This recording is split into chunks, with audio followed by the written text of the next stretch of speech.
Market Mantra. Market Mantra. Market Mantra. Market Mantra. Market Mantra.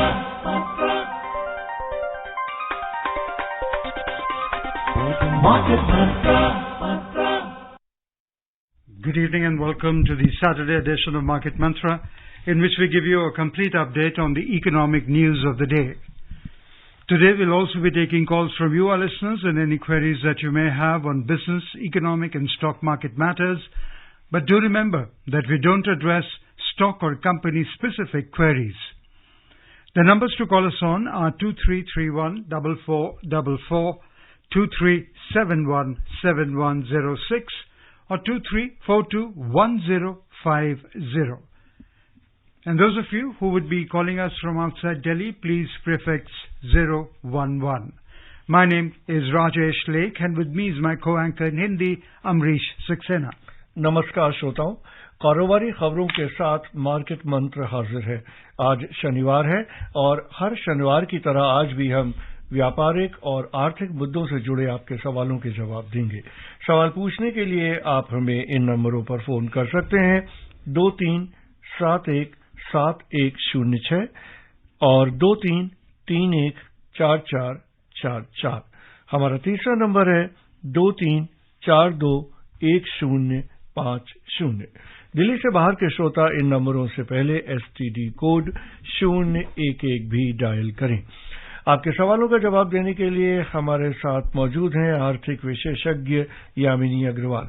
Yamini, कार्यक्रम में आपका स्वागत है। Warm welcome Yamini. Thank you. और पहले हेडलाइंस के साथ मौजूद हैं राजेश लेख। Key domestic indices accelerated in the week ended yesterday. Sensex went past 67,000 mark. Nifty crossed 19,000 mark. Brent crude rise to trade at $81.07 per barrel. And Dow Jones Industrial Average rise for the 10th day straight. कल समाप्त हुए सप्ताह में share बाजारों के मुख्य सूचकांकों में तेजी दर्ज की गई। सेंसेक्स 67,000 के पार चला गया, जबकि निफ्टी 19,000 के पार पहुंच गया। ब्रेंट क्रूड कच्चे तेल का मूल्य बढ़कर $81.07 प्रति बैरल हो गया और डाउ जोन्स का औसत लगातार 10वें दिन बढ़ा।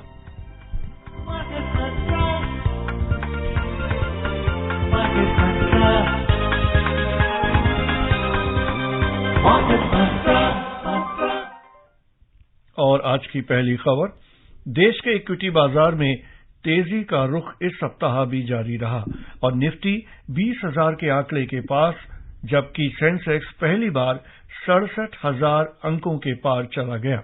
दुनिया के बाजारों से आ रहे मिले जुले संकेतों के बावजूद विदेशी पूंजी का प्रवाह बना रहने और मानसून की प्रगति अच्छी होने के चलते शेयर बाजारों ने अच्छा प्रदर्शन किया।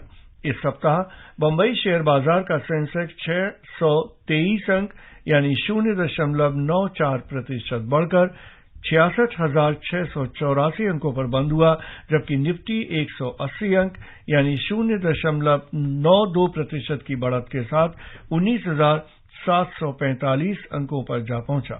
व्यापक बाजार में बंबई शेयर बाजार का मिड कैप इंडेक्स 0.5% और स्मॉल कैप इंडेक्स 1.3% बढ़ा। We have a first caller online with us from Kolkata.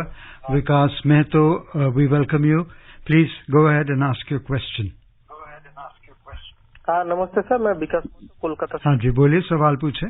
Market मंत्र का सभी टीमों को बहुत बहुत बधाई है जी, धन्यवाद। इससे हमें बहुत कुछ मिला। मैं एक नया इन्वेस्टर है, तो मेरे साथ दोनों क्वेश्चन है। एक, मैंने डिफेंस सेक्टर में इन्वेस्ट किया और दूसरा बैंकिंग सेक्टर में इन्वेस्ट किया। अभी भी पॉजिटिव में है, तो इस सेक्टर में आगे क्या ग्रोथ होना वाला है और डिफेंस सेक्टर को मैं कैसे मेंटेन करूं? जी देखिए, दोनों ही सेक्टर अच्छे सेक्टर हैं। डिफेंस सेक्टर में इंडिजनाइजेशन के ऊपर काफी फोकस है और एक्सपोर्ट्स के ऊपर भी फोकस है। कोशिश की जा रही है कि काफी हद तक जो टेक्नोलॉजी ओरिएंटेड इक्विपमेंट्स हैं वो यहीं पे प्रोड्यूस किए जाएं, जिसका फायदा डिफेंस सेक्टर को मिलेगा। बैंकिंग सेक्टर में अभी अगर आपने हाल ही में अर्निंग्स पोटेंशियल देखा हो तो वो भी काफी हद तक एक अच्छा नजर आया है जिसमें आपने देखा होगा कि काफी सारे बैंकों ने अपनी अर्निंग्स रिपोर्ट की हैं। आगे भी चल करके, क्योंकि बैंकिंग सेक्टर एक ऐसा सेक्टर रहता है जो इकोनॉमी को कंटिन्यूअसली क्रेडिट प्रोवाइड करता है, तो जैसे जैसे इकोनॉमी में ग्रोथ नजर आएगी, जो खास तौर पे इंडिया के अंदर ग्रोथ नजर आ रही है और जिसके लिए रेजिलियंस है और जिसके लिए कंटिन्यूअसली हम देख रहे हैं कि इंटरनेशनल और नेशनल एजेंसीज कह रही हैं कि आप एक बेहतर 6% से ऊपर ग्रोथ देखेंगे, उस सभी के लिए एक जो रिक्वायर्ड क्रेडिट है वो बैंकिंग सेक्टर प्रोवाइड करेगा, तो एक अच्छा वो है उसके लिए। जी। और मुंबई से हमारे श्रोता किशोर लाइन पे हैं। किशोर नमस्कार, बताइए क्या पूछना चाहते हैं।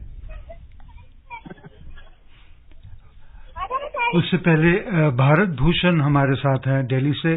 भारत, वार्म वेलकम, पूछें अपना सवाल। नमस्कार रंगा सर। रंगा नहीं जी, राजेश बोल रहा हूँ। लेक्चर, हाँ राजेश लेक्चर, सॉरी सर। जी बोले। नाम में क्या रखा है? कुछ नहीं। हाँ नहीं सर, ऐसी बात नहीं है नाम में तो सर बहुत शेक्सपियर ने यही बोला। जी बताइए। मेरा प्रश्न ये है कि जो अंतर्राष्ट्रीय जो मुद्रा कोष है, वहाँ पे श्रीलंका के लिए हमारे देश ने एक तरह से गारंटर का तौर पे हम गए हैं, वहाँ पे दिया है, तो इतने बड़े इन्वेस्टमेंट वहाँ पे आ रहा है श्रीलंका में, तो इससे अप्रत्यक्ष या प्रत्यक्ष रूप से हमारे देश को क्या फायदा होगा जो हम श्रीलंका के गारंटर बन गए अंतर्राष्ट्रीय मुद्रा कोष के लिए? यामिनी मैडम से मेरा ये सवाल। धन्यवाद। जी देखिए, ओवरऑल जब भी फॉरेन पॉलिसी डिसाइड होती है उसमें देखा जाता है कि आपके नेबर्स कौन हैं और उनके लिए आप जितनी सहायता दे सकते हैं कभी भी किसी भी समय पर वो सहायता दी जाती है। फॉरेन पॉलिसी में ये भी देखा जाता है कि कौन से नेशंस आपके करीबी रहे हैं, उन्हें कभी कभार अगर जरूरत पड़ी है तब दी जाती है। जैसे पहले सुनामी आया था या कुछ आया था या कोई भी दिक्कत आई थी, तब भारत ने हमेशा अपने सभी नेबर्स का ध्यान रखा है और उसी के तहत ये जो गारंटीज हैं या जो सपोर्ट है वो प्रोवाइड की जाती है। जी, और हमारे साथ मुंबई से पंकज जुड़ चुके हैं। पंकज नमस्कार, बताइए क्या पूछना चाहते हैं। हाय, गुड इवनिंग। मेरा सवाल यूएस इकोनॉमी और इंडियन इकोनॉमी के कंपैरिजन के बारे में है। और यूएस इकोनॉमी अगर खराब होती है और रिसेशन में जाती है तो उसका इम्पैक्ट इंडियन इकोनॉमी पे कितना पड़ सकता है, और हम लोग क्या उससे यूएस इकोनॉमी भी बच सकती है, क्योंकि फेड ने अभी इंटरेस्ट रेट काफी बढ़ा के रखे हैं, तो आप कैसे देखती हैं आने वाला एक साल में भी कैसा होगा? And also, I will just add to what Pankaj is asking that US is always considered to be the big brother who directs the rest of the lesser known brothers and as to how to conduct their business, how much to pull in, how much to withdraw. So what's your take? I think when you talk about the US economy, जो US economy एक बहुत important economy है पूरे संसार के लिए, क्योंकि वो एक काफी हद तक वर्ल्ड वॉर 2 के बाद से एक हेगेमनी की पोजीशन में रही है, और खास तौर पे जब कोल्ड वॉर खत्म हुई और यूएसएसआर का ब्रेकडाउन हुआ उसके बाद भी यूएस की जो स्ट्रेंथ है वो काफी हद तक प्रोमिनेंस में पहुंची। जो यूएस इकोनॉमी में है उसमें देखा जा रहा है कि वो काफी हद तक चैलेंज्ड है अपने इन्फ्लेशन को लेकर के, पर इन्फ्लेशन अब थोड़ा स्लो डाउन हो गया है और within their target levels आ रहा है।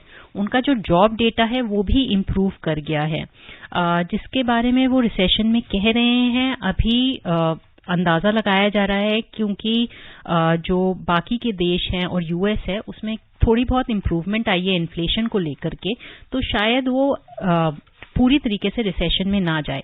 पर अगर वो रिसेशन में जाता है तो क्योंकि वो काफी हद तक ट्रेड से रिलेटेड है भारत के अंदर, स्पेशली आईटी सेक्टर में और कुछ स्पेसिफिक सेक्टर्स में, वहां पे खासा असर नजर आएगा। अगर आपने हाल ही में न्यूज भी पढ़ी होगी तो आपने देखा होगा कि जो एक्सपोर्ट्स मार्केट है उसमें 22% के आसपास गिरावट आई थी, और जिसका असर इंडियन इकोनॉमी पे सीधा सीधा पड़ता है, खासतौर पे एक्सपोर्टर्स पे भी और जो जिनकी लाइवलीहुड्स उनके साथ एसोसिएटेड है। पर क्योंकि इंडियन इकोनॉमी एक काफी बड़ी व्यवस्था है, अर्थव्यवस्था है, और इस अर्थव्यवस्था की सारी जरूरतें, बहुत सारी जरूरतें अपने अंदरूनिक मैन्युफैक्चरिंग और जो चीजें वो कर रही है उससे पूरी होती है, तो इंडियन इकोनॉमी में काफी हद तक ग्रोथ है। जो प्रीवियस ग्रोथ नजर आई थी वो 7.2% नजर आई थी। और ये भी मानना है कि अंतर्राष्ट्रीय जो एजेंसीज हैं उन्होंने भी माना है कि अगले 5 साल में मीडियम टर्म ग्रोथ में अगर आप देखें तो 6 से 6.7% के आसपास ग्रोथ नजर आएगी। एक और इम्पॉर्टेंट चीज जो इंडियन इकोनॉमी में हो रही है वो है काफी हद तक स्ट्रक्चरल चेंजेस और काफी हद तक इन्वेस्टमेंट्स सोशल इंक्लूजन को लेकर के, सोशल जो सिक्योरिटी इंफ्रास्ट्रक्चर है उसको लेकर के, और जो फिजिकल इंफ्रास्ट्रक्चर है और जो सोशल इंफ्रास्ट्रक्चर है उसे लेकर के, जिसका काफी हद तक फायदा आगे तक पहुंचेगा। और काफी ऑप्टिमिस्टिक है इंडियन इकोनॉमी। आज प्राइम मिनिस्टर की एक स्टेटमेंट है जिसमें वो कह रहे हैं कि 25 साल के अंदर हम एक डेवलप्ड नेशन बनना चाहेंगे और 2047 जो है एक टारगेट लेवल है। So since we're talking about the US, let's tell you that the US stocks ended mixed yesterday, with the Dow Jones Industrial Average rising marginally to notch its 10th straight day of advances, its longest rally in almost 6 years. The S&P 500 index rose 0.03% and the Dow Jones Industrial Average increased marginally by 0.01%, while the Nasdaq Composite Index declined 0.2%. और हैदराबाद से हमारे श्रोता Solanki line पे हैं। सोलंकी जी नमस्कार, बताइए क्या पूछना चाहते हैं। हाँ, नमस्कार जी। ये आरबीआई की सॉवरेन गोल्ड बॉन्ड स्कीम के बारे में जानना चाहता हूँ जी। प्रश्न ये है कि do really reserve bank of India by gold and keep it physical form on behalf of the investors, उतना ही जानना है सब। जी देखिए, सोवरेन गोल्ड बॉन्ड एक फाइनेंशियल इंस्ट्रूमेंट है जिसके तहत आरबीआई निवेशकों से कहता है कि आप निवेश करिए और जो आप पैसा निवेश करेंगे उसके तहत आपको इंटरेस्ट मिलेगा पर एनम विच इज 2.4 और 2.5%, और ये 8 साल तक आप पैसा रख सकते हैं। नेगोशिएबल बॉन्ड है, आप किसी से भी नेगोशिएट कर सकते हैं और जब आप आखिर में इसको रिडीम करेंगे तो जो गोल्ड का रेट होगा वो आपको वापस मिलेगा। और क्योंकि आपने जिस समय निवेश किया है और जिस समय आप उसको रिडीम करेंगे 8 साल बाद, उस रेट में अंतर होगा। जो कैपिटल गेन होगा वो कैपिटल एग्जेम्प्टेड होगा। तो उसके लिए आरबीआई को कोई भी गोल्ड में निवेश करने की जरूरत नहीं है।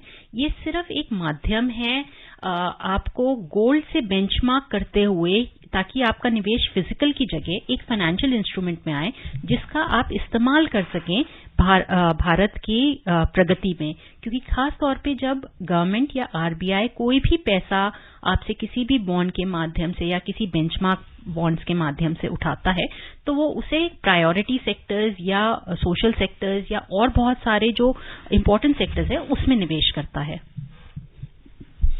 और उत्तर प्रदेश से हमारे श्रोता संतोष सिंह लाइन पे हैं। संतोष जी नमस्कार, बताइए क्या पूछना चाहते हैं। नमस्कार सर जी, सवाल पूछिए।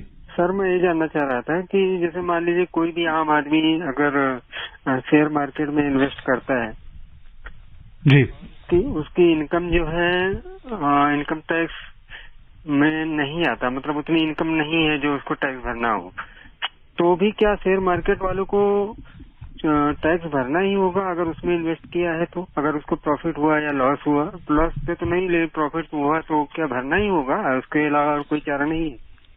जी देखिए, आपकी टोटल इनकम जो है अगर एग्जेम्प्टेड में आती है तो फिर नहीं होगा, पर जो कैपिटल गेन्स है वो टैक्सेबल होता है। कैपिटल गेन्स का मतलब जब आप शेयर्स को खरीदते बेचते हैं और उसमें अगर आपको मुनाफा होता है तो उस पर आपको टैक्स पे करना पड़ता है, पर उसके लिए आपको अपनी पूरी इनकम कैलकुलेट करनी होगी। जिस इनकम को आप जब कैलकुलेट करेंगे अगर वो एग्जेम्प्टेड है तो वो एग्जेम्प्टेड रहेगा, आपको कोई टैक्स नहीं पे करना पड़ेगा। From Chennai we are joined in by Kashinath. A warm welcome, Kashinath. Good evening market Mantra team sir. Good evening. Sir madam को मेरा सवाल ये है कि जो हमारा प्राइम मिनिस्टर जी बोलते हैं कि 25 साल के अंदर हमको डेवलप्ड नेशन बनना है जी, तो प्राइम मिनिस्टर मोदी जी अगर इलेक्शन में नेक्स्ट हार जाएंगे क्या फिर हम कुछ डेवलप बनेंगे 25? इसके बारे में थोड़ा जानकारी दीजिएगा, धन्यवाद जी। जी देखिए, हर एक लीडरशिप का अपना रोल रहता है और प्राइम मिनिस्टर मोदी का काफी हद तक रोल रहा है इकोनॉमी में रिफॉर्म्स लाने का, और जो मैक्रो इकोनॉमिक इंडिकेटर्स हैं इकोनॉमी के काफी सालों से बहुत अच्छे हैं और अभी एक लीडिंग पोजीशन पे है इकोनॉमी अगर आप ग्लोबली देखें तो। चाहे वो कहीं कोई भी देश हो या हमारे अपने भारत के आंदरूनिक मामले हों, उन सभी में एक काफी हद तक लीडिंग पोजीशंस में है मैक्रो इकोनॉमिक इंडिकेटर्स को लेकर के। फॉरेक्स रिजर्व्स आपके 11 मंथ्स के हैं, आपका ग्रोथ रेट 7.2% है। ओवरऑल काफी ऐसे रिफॉर्म्स लाए गए हैं जिसमें सोशल इंक्लूजन है, जैसे आपकी पहले उन्होंने टॉयलेट्स बनाने की योजना की थी, फिर उन्होंने उज्ज्वला योजना की, फिर आयुष्मान भारत योजना की, पीएम जनधन योजना की। ऐसी बहुत सारी सोशल इंफ्रास्ट्रक्चर की योजनाएं हैं जिससे उन्होंने इकोनॉमी को फॉर्मलाइज किया है और उसको आगे ग्रोथ के लिए लेके गए हैं। कोशिश ये भी किया गया है कि जो हमारे सेक्टर सबसे खास तौर के सेक्टर्स है, एग्रीकल्चर है, उसमें ड्रोन की टेक्नोलॉजी, डेटा इंटेलिजेंस की टेक्नोलॉजी को इस्तेमाल किया जाए ताकि प्रोडक्टिविटी ज्यादा बढ़ाई जा सके। आपकी वैक्सीनेशंस आई जो भारत ने जो कोविड से डील कर रहा था उसके लिए आई, तो एक काफी हद तक ऐसी स्थिति है और एक ऐसा इकोसिस्टम है जिसमें ग्रोथ अपने आप आ रही है। बाकी जो जनता का जो भी डिसीजन होगा वो सभी को मान्य होगा और वो उसी की तरह चलेगा। जी, और मुंबई से हमारे श्रोता रत्नाकर जी लाइन पे हैं। रत्नाकर जी नमस्कार, बताइए क्या पूछना चाहते हैं। नमस्कार, गुड इवनिंग सर। मेरा सवाल है कि जो अभी मार्केट तो ऊपर है, लेकिन तो इलेक्ट्रॉनिक्स और ये जो ट्रांसपोर्ट व्हीकल्स है, स्कूटर्स, उसका मार्केट आगे आने वाले समय में कैसा रहेगा? इलेक्ट्रॉनिक कार्स है, इलेक्ट्रॉनिक स्कूटर, उसके लिए आप मेरे ख्याल से इलेक्ट्रिक व्हीकल्स की बात कर रहे हैं। इलेक्ट्रिक व्हीकल्स पे काफी पुश दिया गया है, एयर पोल्यूशन को लेकर के भी, एनर्जी रिसोर्सेज को जो है बेटर करने के लिए भी, और इसके लिए सब्सिडी भी अवेलेबल है। कोशिश की गई है इसकी टेक्नोलॉजी के लिए जो इलेक्ट्रिक चार्जिंग स्टेशंस या इंस्टॉल किए जाएं, वो भी कोशिश की है। तो फ्यूचर काफी ब्राइट है और कोशिश यही की जा रही है कि ये ज्यादा से ज्यादा लाए जाए। Anna Prasad from Bengaluru is with us. A warm welcome. Please ask your question. Good evening, Market Mantra. This is Anna Prasad from Bangalore. Mrs. Agarwal, there are two questions. My first question is, this week Sensex rallied all the 4 days very well and fell down 887 points on the last day, that is yesterday. What is the reason and which sector badly hit? My second question is, SEBI allows mutual funds to introduce new categories under ESG scheme. There are five different categories are there in this. How would this would impact the stock market? You mean what I meant is, traders they withdraw money from the stock market and put in mutual funds because it will be more attractive.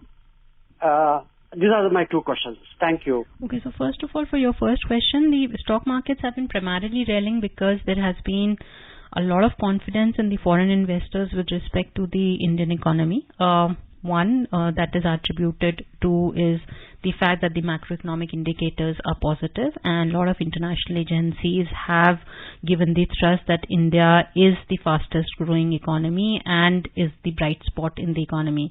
The other factor is the Prime Minister Modi's leadership in terms of the foreign policy. So nations that don't see eye to each other are also looking forward for welcoming Prime Minister Modi. You have many countries from the US to Australia to Ukraine to Russia to state any or France or UAE, where internationalization of rupee has been accepted by Sri Lanka today, or many of these other factors have created a positive impact on the stock markets in terms of the growth story of India.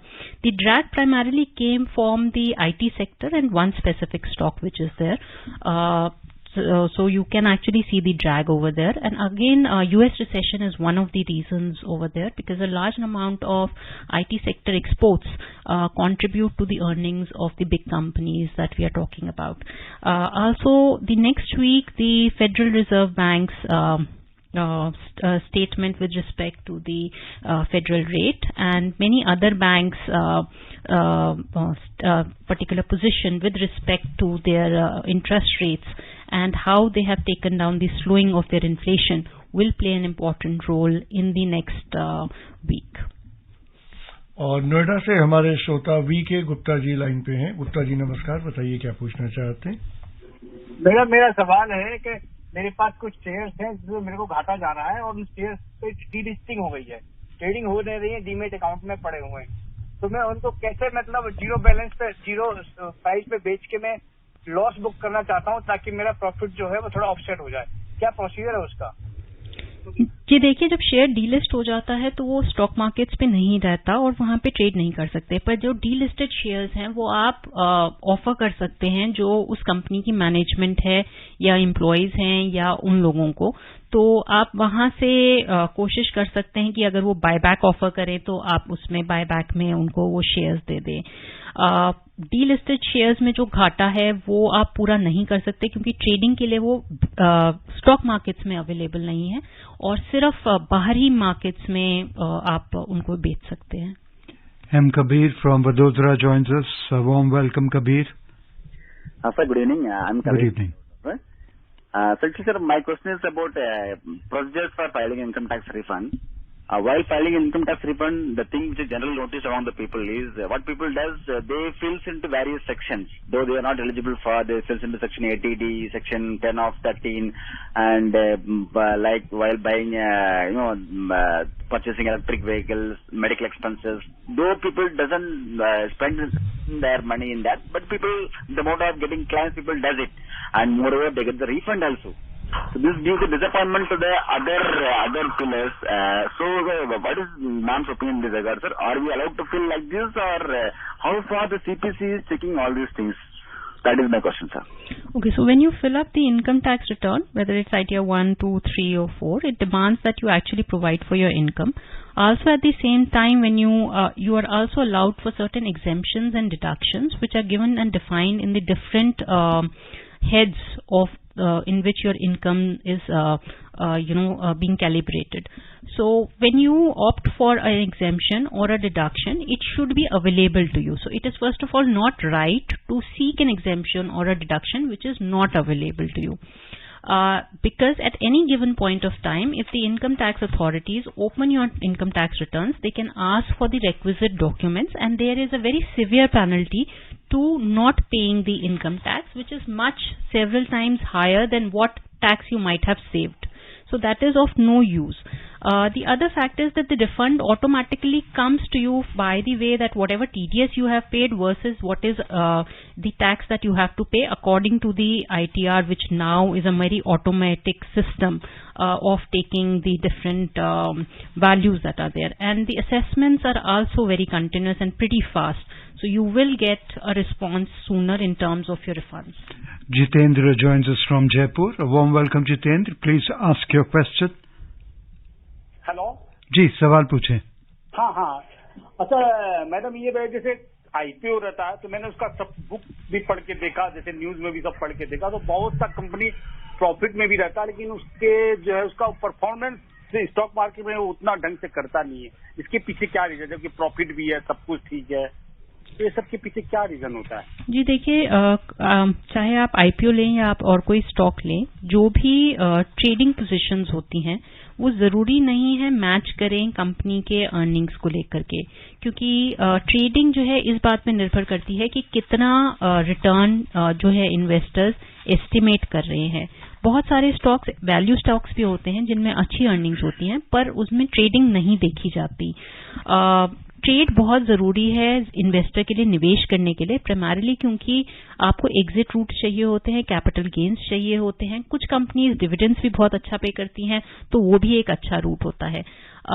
किस कारण से वो company एक investor के mind में potential नहीं create कर पाई और जिसका गेन नहीं मिल पा रहा, वो बायर्स और सेलर्स के पास इंफॉर्मेशन होती है, और खास तौर पे फाइनेंशियल्स के अलावा भी बहुत इंफॉर्मेशन होती है कंपनी की ग्रोथ को लेकर के, बिजनेस की ग्रोथ को लेकर के, मैनेजमेंट को लेकर के, और उसी पे निर्भर करती है। Global crude oil prices today rose more than 1% amid reports of better demand prospects. In intraday trade, Brent crude was trading at $81.07 per barrel. West Texas Intermediate crude price was at $77.07 per barrel when report last came in. और गाजियाबाद से हमारे श्रोता गौरव line पे हैं। गौरव नमस्कार, बताइए क्या पूछना चाहते हैं। Good evening, Market Mantra team. Good evening. So my question is about the CRS. Why it was signed? Was it in favor of India as such? No, I didn't understand. Can you repeat your question? Yeah, what is CRS? CRS, Common Reporting System, and which India is the signatory to all the income tax authorities all over the world. Yes. Countries. And NRIs, we know billions of NRIs live abroad. Yes. So they are reported abroad, their tax status, because many invest in India and their tax status and tax earnings are reported abroad. As also has India received, and what amount has been received or reported of Indians from abroad? Has India benefited in terms of this reporting system? Because otherwise NRIs are actually losing, because they have to pay tax here also, they are reported there also. It's kind of backstabbing. So has India benefited with this CRS or not? See, actually, if an NRI is having an income from foreign sources and he's serving there, he does not have to pay tax here. But supposing he has a house here or he has income sources in India, so any income that you derive from India, you have to pay a tax on that. As far as common reporting systems are concerned, the primary aim is to ensure that one understands the basis of reporting and reports correctly the incomes that are there. And also one is to ensure that whatever are the rules and regulations of the different countries, because they don't, the taxation system differs for each country. So even the exemptions or the deductions or the other aspects differ. So they need to be on a common platform so that a person does not disbenefit from them. That's the reason for a common reporting system. But by income tax rule, it is a simple rule that if you are earning from India, you must pay a tax for that, and there's no backstabbing in it. It is normal to ask for a contribution to the welfare of the country by way of taxes and its contribution when you're earning some income from the country. और थाने से हमारे श्रोता गुरुनाथ जी line पे हैं। गुरुनाथ जी नमस्कार, बताइए क्या पूछना चाहते हैं। सर नमस्कार, और एमिनी मैम को भी नमस्कार। जी नमस्कार। हाँ मैम, मेरा क्वेश्चन तो है, जो हमारे गवर्नमेंट के ये जो रिकॉर्ड है अपने हिसाब से हमारे देश में जो 14 lakh company registered active company है और स्टार्टअप भी 1 लाख के तक पहुंचा है। तो मैडम इन कंपनियों का हमारे ग्रोथ रेट में, और फिर भी हमारे देश में जो बेरोजगारी है वो बढ़ती जाती है, तो क्या आगे इसमें कितना सहायता मिलेगी? जी देखिए, सरकार ने काफी कदम उठाए हैं। अगर आपने अभी रोजगार मेला के बारे में भी सुना हो तो उसमें 10 लाख जॉब्स दी गई हैं। ऐसी ही कंपनी जो स्टार्टअप करती हैं उसमें भी लोगों को जॉब्स मिलती हैं जिनका फायदा लोगों तक पहुंचता है। जी, और चलते हैं कार्यक्रम की समाप्ति की ओर। यामिनी जी, इस कार्यक्रम में भाग लेने और हमारे श्रोताओं को बहुमूल्य जानकारी देने के लिए आपका धन्यवाद। Thank you, Yamini, for being with us. And before we close, the headlines once again. Key domestic indices accelerated in the week ended yesterday. Sensex went past 67,000 mark. Nifty crossed 19,000 mark. Brent crude rise to trade at $81.07 per barrel, and Dow Jones Industrial Average rise for the 10th straight day. That's all we have in this edition of Market Mantra. Till tomorrow, goodbye.